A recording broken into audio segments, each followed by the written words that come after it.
G'day fellas, welcome to another casted game between Unreality, who is spawning in the west of the map playing the British, and his opponent spawning in the east of the map playing the Indians, I Am Turk.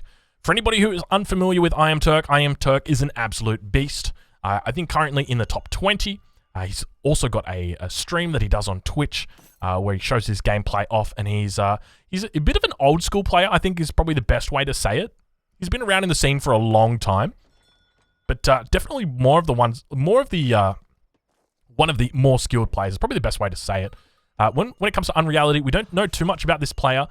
This replay actually came into me from I Am Turk, so I'm not exactly too sure what we're going to be seeing out of this replay. I guess you can never really know, especially when someone sends you a replay. It's normally like an ego replay, I think is the best way to say it, in that like someone is saying, hey, Drongo, check out this game that I played. And it's like, yeah, where you won in like 5 minutes and you just stomped somebody. Like, yeah, it's pretty normal. It's pretty normal to happen. So I wouldn't be surprised if that's what we see. So on the map that we've got today, it's Mongolia. Now, Mongolia is a very, very good map for India, and the reason why is because they've got access to these yaks. Now, there are a lot of yaks on this map. Sorry if I emphasize the word yak there a little bit. Why am I saying yak so loudly? Jeez, I just realized it's kind of like, what's the word? Like going through my ears when I say yak. Sorry about that. A lot of yaks on the map. So I think in total, you've got about 12 yaks that spawn on this map.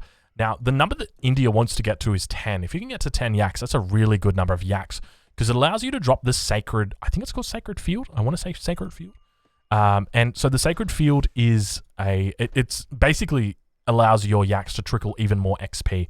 So one of the mistakes I made when I was playing India, because, you know, I don't actually play India. And so I remember this one time I was playing India, and I wasn't using yaks, I was using sheep instead. And I was trying to get my age up a little bit faster. I deleted one of my sheep right next to my villagers and tried to get my villagers to eat it. And they wouldn't eat it. Even though it was dead on the ground, they wouldn't eat the sheep. And I was so heartbroken, man, because I just deleted this sheep. I couldn't do anything with it.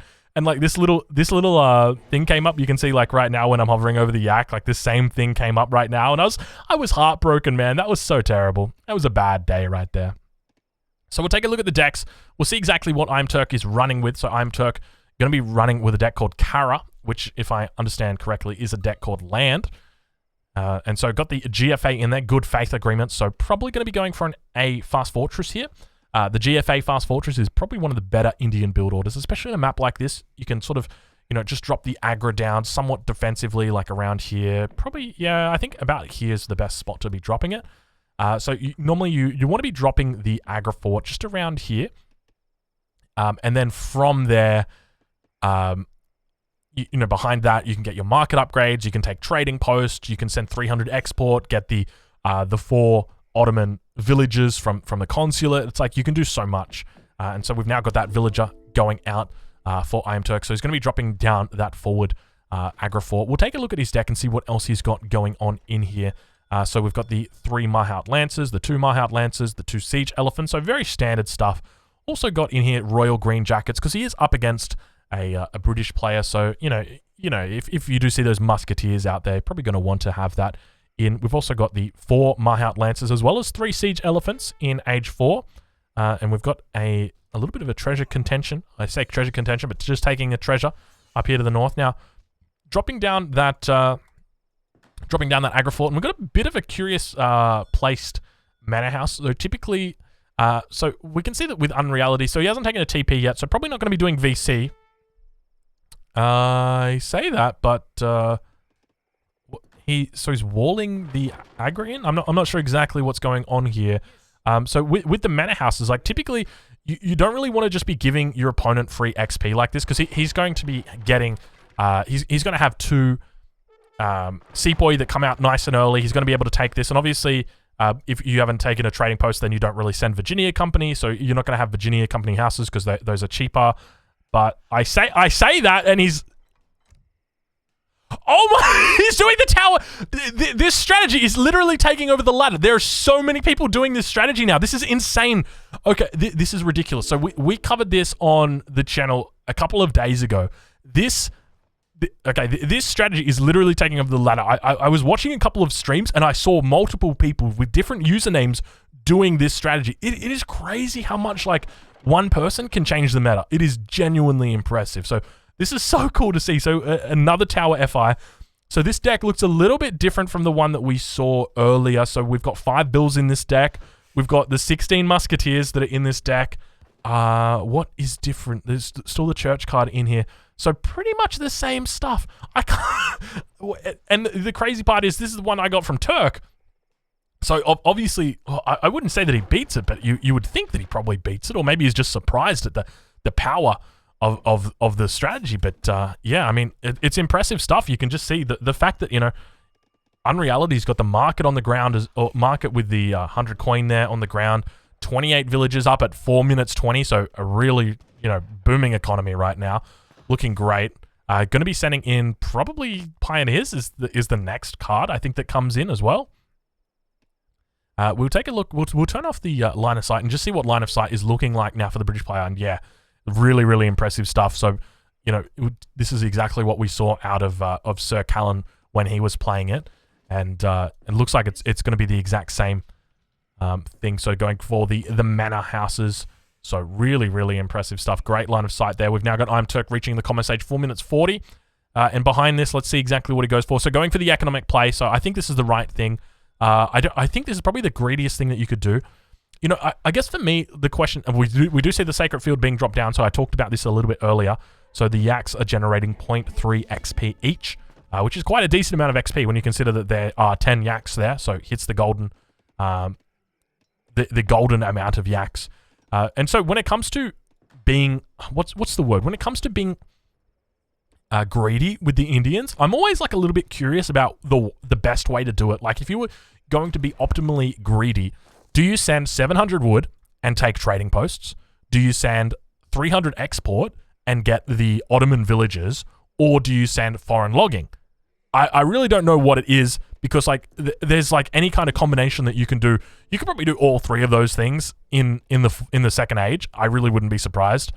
We did see that good faith agreements wasn't actually sent in, so really just going to be focusing on that second age and really just owning that economy, trying to get that economy up as best as possible. We'll take a check in and see how Unreality's going as well. And I'm sure you're not surprised. Unreality's dropped down 2 towers just in case, just preparing for any potential attacks. And at the same time, we've got 13 manor houses. So doing a great job there. Got 11 villages on food, so slowly building up that reservoir. I don't know if that's the right, building up that bank of food in the first stage. Slowly going to be aging up. 6 minutes, still age 1. Yep, 6 minutes, still not even 170 food gathered. Yep, like that's just classic British things. I genuinely wouldn't be surprised to see this coming out. So this weekend, like, we've got the big tournament that's going to be happening. I think it's going to be the semi-finals and the finals that are getting played. I wouldn't be surprised to see this strategy coming out in the finals. Like, I'm serious, man. Like, that's how good this strategy is. I've watched it, and it's like it's been very refined to this point. Like, Sir Callan has done a great job in sort of abusing this on the ladder. And, you know, one of the things that people say about strategies is if you want to see something nerfed, you need to abuse it as well. And so I guess that's probably what we're seeing people do. They're just like, this is so broken, like this is so overpowered. You know, I'm going to start abusing it as well. And it really has been taking over the ladder. So great to see. Hopefully we do get to see it this weekend with the Global Championship. Be very exciting to see. Got Town Militia now coming in as well. So going to be the 4th card that gets sent in. I think this is pretty standard for the fast industrial build order, or the tower fast industrial build order that happens. And I think that's 2-3 yaks. So I think that's all the yaks on the map. So it looks like there were a total of 13 yaks on this map. And we've now got four trading posts being taken by I Am Turk. Looks like behind this, he's actually going to be sending the 700 coins. So managing to take managing to take the 4 trading posts, get a market. Now, I'm curious if he's got all the market upgrades. Let's take a look at these guys. I don't actually know how to tell with the Indians if someone's got market upgrades or not. I don't know what the rates are. But sending in that 700 coin, probably going to be looking to to age up to the Fortress age. We'll take a look at Unreality. So Unreality now going up with the Governor as well. Of course, going up with the Governor. Very, very standard with this build order. Just for that extra tower. Another outpost now going up on the coin mine. I love this. I think this is so, so good. Typically on this map, the coin mine is a little bit far from the town center, but it's like, it's so cool that this is happening because, you know, 5 Sepoy just come in here, walk in, idle this coin mine, you've got a real problem. You have a massive problem. And so this is just great. To be honest, I feel like you could probably even put that a little bit closer to the coin mine, but at the same time, I guess you kind of want it protecting the town center as well. Like if you take a look, you can see that the range on the fire is right there. So it's very, very meticulously been placed. Still a bit of annoying sieging going up here by I Am Turk. And you can just see how fast the resources are coming in for Unreality. So really, really good stuff to see. 45 villages now on the age up, going up to the second age, still at 8 minutes. I love this build order. It's just hilarious. And we check in with Turk. We see how he's doing. Turk getting the upgrade. He's getting Stagecoach, so he's got 4 TPs. He's got 28 villages out on the map. He's got his Sacred Field up. He's got, he's got double trickle. You can't be playing more greedy than this. I'm suspecting he's probably got every single market upgrade as well. I don't know how you could really out-greed a strategy like the age 1, the 9-minute age 1. Like, literally we see right here, 8 minutes 35. It's up. So impressive stuff. Going to be dropping down that tower in a pretty good spot. Kind of looks like the AI. I'm not sure if you guys have ever played against the AI. One of the things that they always did, maybe they've changed the way that the AI works, but they always used to place towers around their town center exactly like this. Maybe Unreality is an AI. Going to be going up to age 3 straight away. Clicking up with the Bishop. Wow. Okay. So very, very good stuff. The Bishop is going to be providing that town center wagon. So really nice to see. Church going down in the back. I'm liking it a lot. I'm liking this a lot. We are seeing the inner workings of the build coming in right here. So we've now got some more walls coming up from Unreality as well. So already doing a pretty good job on the front. I guess one of the things to consider when it's from the Indian perspective is that siege elephants are just going to really destroy this entire thing. You know, siege elephants come in, they're going to take this town center down in like less than a minute. This town center will be gone. So it's one of the things to be cognizant of, especially because there's a little bit of an angle down here. So I don't know if that's actually scouted out by I Am Turk. He hasn't actually scouted this angle. So I'll be curious if he just kind of pushes in at this straight trajectory here and sort of delays himself. He is going up to the 3rd age now with the Charminar Gate. So we check and see both players actually going up at almost identical times. Wow, that is I'm actually changing between players and it's going up. We can see that that Turk is a little bit ahead now. But very curious to see that both players have been crossing over at the same time. And now we've got some more Sepoys going to get trained out from I Am Turk. Going up to the 3rd age. He's got 2 shipments in queue as well. So probably going to be sending things like, I would suspect, opening with the Siege Ellies is probably going to be the first thing he sends. And then probably after that, like maybe Yorumi.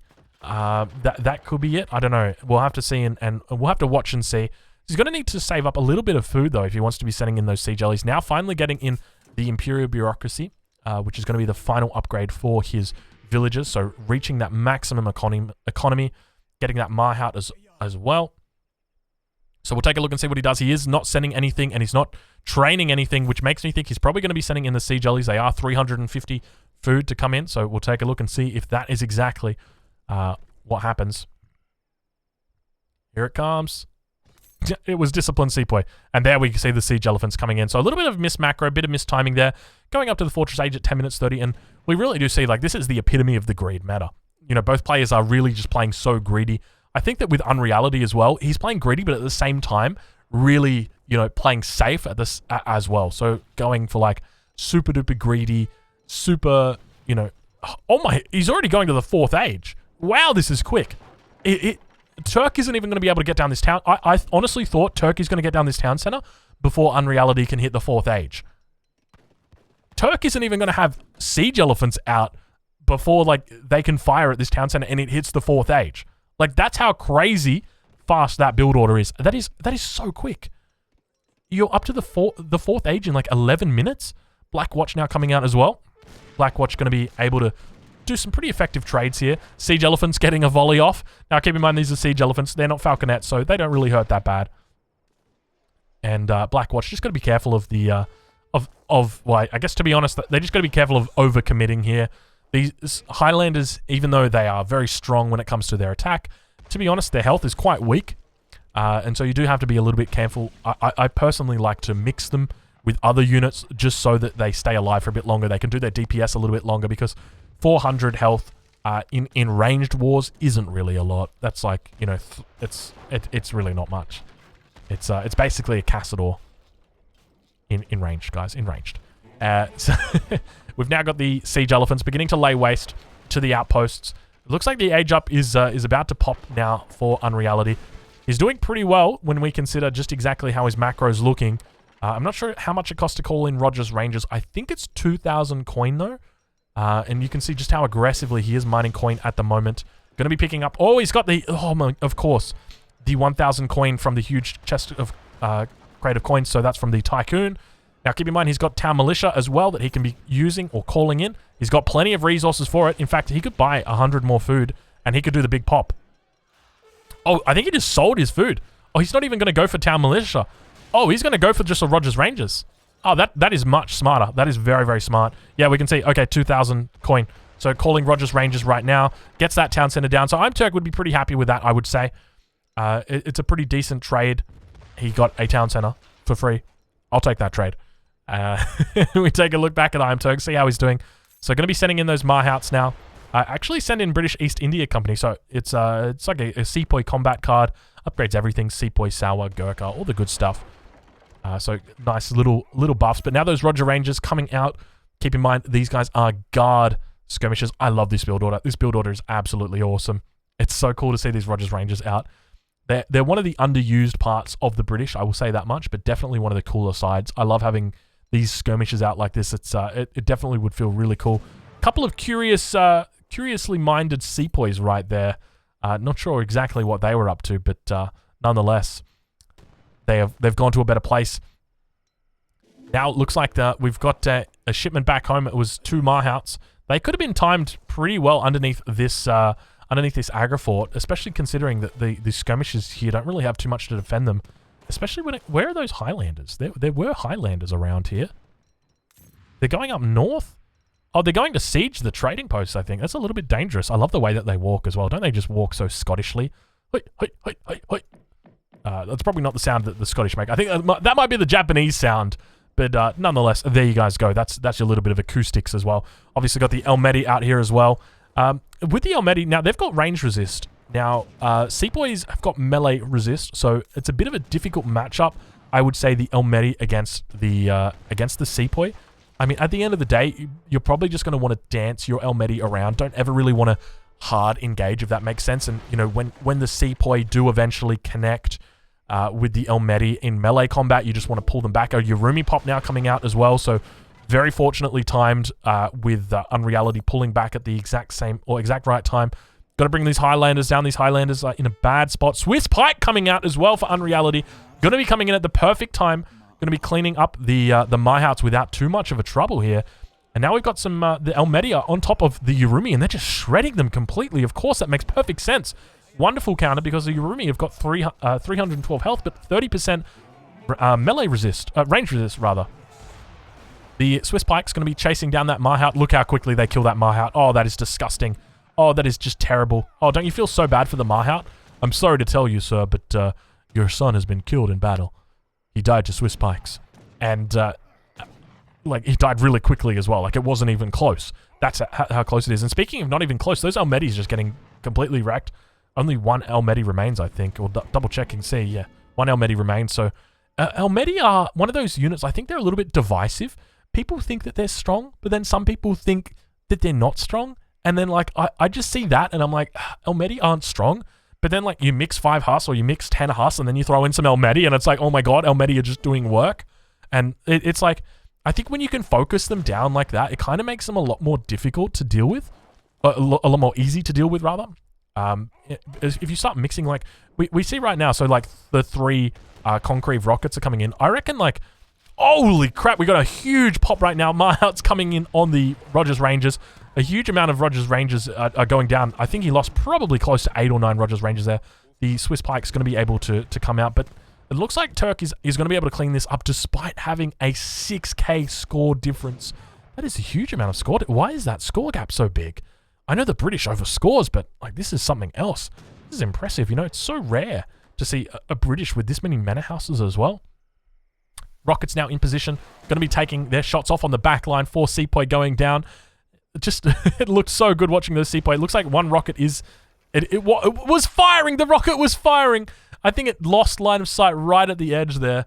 So a little bit unfortunate timing. The rocket was lit up. You know, they should have all exploded because the rocket should have just died right there and you know, done a little bit of a... I'm not going to reference the... Let's move on. Black Watch continuing to siege down up here to the north. Trading posts are going down, albeit very slowly. I don't know, maybe there was a little bit of action up here that we missed and they kind of got a little bit in a tussle. Maybe that's what happened, but the rockets... I tell you what, that rocket range looks deceptively long. You would think, looking at this, the rockets have got like 34 range. Rockets have got 28 range. I think it's just that Agrifort is so big. Is that where the Agrifort starts? Is that why it looks so big? Because that's where the Agrifort starts. That's the 28 range, and they're firing into the middle of it. I think that's probably why. El Mehdi now to the north, doing a little bit of a raid. Yeah, you know when the El Mehdi's getting killed by villagers that El Mehdi's not having a good day. Slowly working it down, though. I say that, but look at it getting destroyed. The El Mehdi just getting... Nice little micro from Unreality here. Factory wagon coming in now as well. So it's going to be the second factory that comes in. So already got one factory down. It's just sitting on coin at the moment. Nothing too crazy.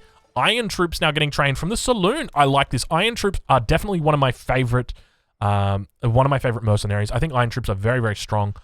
Just primarily because of their very high range resist and a huge amount of Swiss pikes. I just realized 21 Swiss pikes. Where do you get this many Swiss pikes from? How are you doing? How have you got this many Swiss pikes? So now going to begin training iron troops as well. Now, one of the things to remember, iron troops don't actually get affected by counter infantry rifling. You might look at an iron troop and think, oh, cool. You know, it's great as an anti-musketeer or an anti-sepoy unit. So it's got a 2x bonus against heavy infantry, but because it's not a rifle unit, it doesn't actually get the bonus of counter infantry rifling. And so a lot of people would confuse that by looking at that and thinking, oh, that's the same as a skirmisher, therefore it will be affected by the counter infantry rifling. It's not the case. Looks like the Black Watch now going to be going down up here to the north as well. That's the last Black Watch, so getting cleaned up completely. I suspect they're probably doing a little bit of a raid up here to the north. It looks like they've come through. They've spotted this town center. Actually, 2 town centers here from Turk. So going for a bit of a boom here. He's got all 3 town centers up. Going to be losing this one, though, for sure. And it looks like he's going to be losing these Gurkhas here. And all of the Gurkhas go goodbye, except for the one that remains. Now, keep in mind that the rockets have got 28 range, the same as a siege elephant. So this matchup actually works really, really well for the rockets. So one of the things that India does well, it deals very well with age 3 artillery. But as soon as it gets to age 4, it's very difficult for India. How do they deal with heavy cannons? How do they deal with rockets? Because I tell you what, siege elephants normally aren't the answer. It's very, very difficult for them to be dealing with those units. Got some Janissaries out as well from the Ottoman consulate. And don't they just look awesome? They've got those guard outfits. I love the way that they look. They got the... Kind of looks like a mullet on the back of them. I know it's a hat that they're wearing, but if you guys are familiar with the iconic Australian haircut, the mullet, it looks like a mullet. I'm going to say that those Janissaries have got mullets on it. Got to be careful here. A couple of villagers in a forward position. You're definitely going to be losing a couple of them. Now, I say that, but keep in mind, these villagers have got pioneers, so only one villager going down. All the rest of the villagers managing to get out of there relatively well.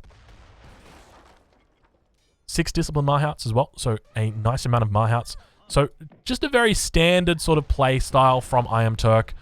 Playing with the Indians, normally what you see is this kind of Sepoy mixed with Soa in age 2, and then in age 3 you see Sepoy and Mahout mixed, and then you see that for the rest of the game. So it's a very standard style that we see. So plenty of Mahouts out, as well as the Musketeers. We take a look now, and the Iron Troops are beginning to push up. So Unreality now actually researching counter infantry rifling. We talked about this earlier, so we'll actually be able to see it in action. And look at these Iron Troops. They micro so well. They look so good when they fire. They've got that extra speed as well, 4.5 movement speed. They're such a great unit because they're a Yumi archer. I mean, they are a Yumi archer that is a mercenary. That's why they're so good. They've only got that 16 range, though, compared to the 20 range of the skirmisher. But I tell you what, it doesn't matter. They're still so good. They just fire really fast. Iron Troops beginning to push up and looking quite threatening. Iron Turks now reach the 4th age. Going to be getting that cannon infantry rifling in now. I'll show you guys exactly what I was talking about. So Roger's Rangers are going to be getting that ×3. So there you see it. But the Iron Troops, they stay on ×2. And now we're going to ceasefire coming in. Have we got a timing potentially coming in from here from Iron Turk? Oh, he's timing it with the Urumi. Okay. So you might be thinking, oh, what's he doing? He's done a ceasefire. So the idea was Unreality would have pushed in, potentially, and the ceasefire would then end as the Urumi swordsmen are popping out. 3, 2, 1, bam, bam, and that's what happens, and the Urumi pop. But Unreality is smarter than that. He knows I'm not going to go near an Indian player when they've just ceasefired, because they've probably got a shipment on the way, and that's exactly what they had coming in there. So very nice play by I'm Turk. Good little try. A nice try, mate, but unfortunately, no, it wasn't meant to be. Yeah, a decent spot now. An even harder spot. Probably going to be losing out 540 coin in a forward position here. Let's see. Yep, we've got villagers like that just moving up. It's so quick. You see these... I mean, you see the coin on the ground and the villagers just come out immediately. So Unreality doing very well to spot that and just move out straight away. Pick that up. Going to be a nice little swing of 1,000 resources over towards him. I'm Turk stacking a bit of food at the moment. Looks like he's going to be able to train up a couple sepoys.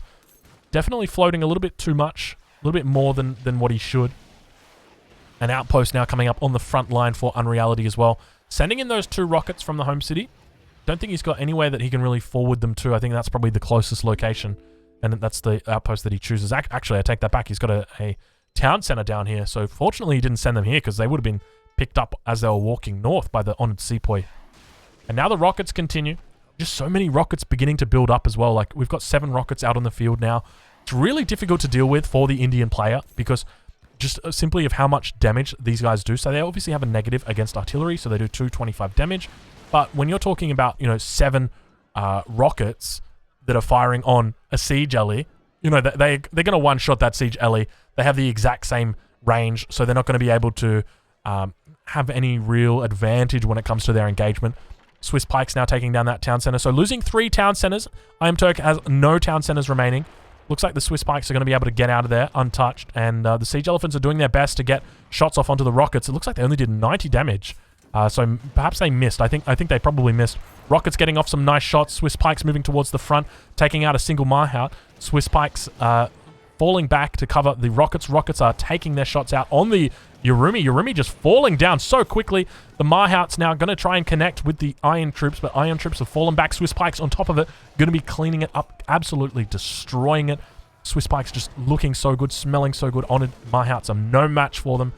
And, or rather, the Swiss Pikes are no match for the Honored Marhouts are no match for the Swiss Pikes. That's what I was saying. Looks like all of the rockets are going to be going down. The Siege Elephants do remain. Big button getting called, so the Minutemen are coming through, and I suspect we've probably got some more rockets on the way. Let's take a look at Unreality, see exactly where those rockets are. There they are. They're coming in right now. We've got another shipment as well, so could be sending in 2 more rockets from the home city. I wouldn't be surprised. He's going to be pushing him back now. 2 rockets going to be able to unload. Let's see exactly where they take their shots at. They take their shots just at the Sepoy. 4 Sepoy going down. Let's take a look and see whether these Marhouts do actually get killed or not. And it looks like the Marhouts is slowly dying, and manages to take out a single rocket. No more shipments are coming through just yet. And he continues to push forward.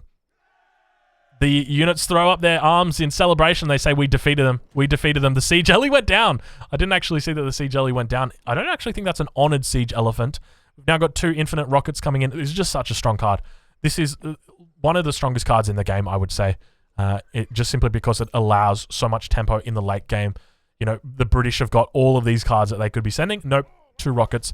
It goes the exact same with China. Once you get to age 4, these cards, the infinite 2 rockets and infinite 2... what are they called? What are those rockets? What are the rockets that the Chinese get called? Oh gosh, I can't remember.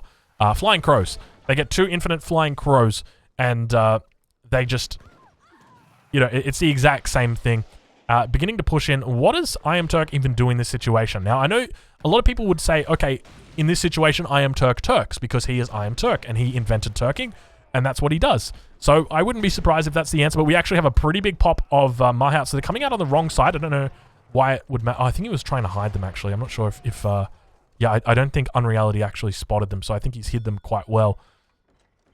Telling your opponent, I just made 4 Mahouts. It's a great way to get them to build Swiss Pikes, but we still see him making Swiss Pikes anyway. A huge amount of Swiss Pikes. So 15 on the front line as well. I wouldn't be surprised if he deletes that saloon in the back and rebuilds it at the front. Iron troops looking pretty good, shredding through those sepoy. Swiss Pikes now moving around to the eastern flank, and a lot of Mahouts now going to be able to move in here, but the Swiss Pikes getting great connection. Really nice micro here from Unreality. The rockets are firing at the same time on the back line. Swiss Pikes just looking so bloody good. Look how much damage they're doing, just dealing with the Mahouts like they're SARS, really? Like, it just... Where did the Mahouts go? There's 1, 2, 3, 4, 5, 6 Mahouts just dead on the ground. 7 Mahouts gone. And I'm Turk throwing in the chat a GG, well played. And that is it, ladies and gentlemen. If you've enjoyed this video, I encourage you to leave a like. If you think that I missed something, make sure you leave a comment. Once again, if you've enjoyed this video, I encourage you, head over to Sir Callan's Twitch channel. Okay, he's the guy who is behind this strategy. He's been taking over the ladder recently. I encourage you to go check him out, drop a follow. Whenever he goes live, you go say good day to him. Other than that, I hope you've enjoyed this video, and I'll catch you guys in the next one.